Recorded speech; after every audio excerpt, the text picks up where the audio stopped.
Welcome to SkillMint Studio. Today we learn how to create passport size photo in MS Word.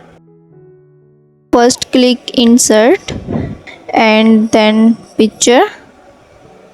Select photo and press OK.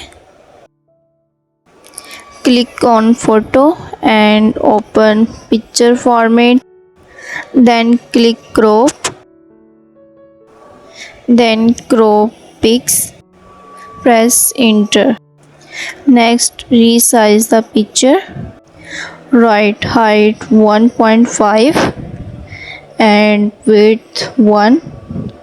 Our picture convert to passport size.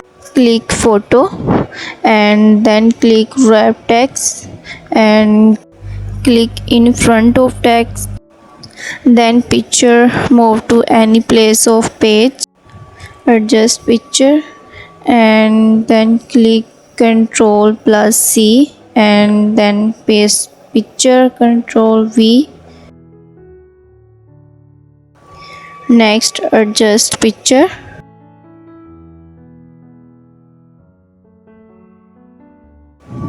Then all picture adjust in MS Word page. Then he print the photo.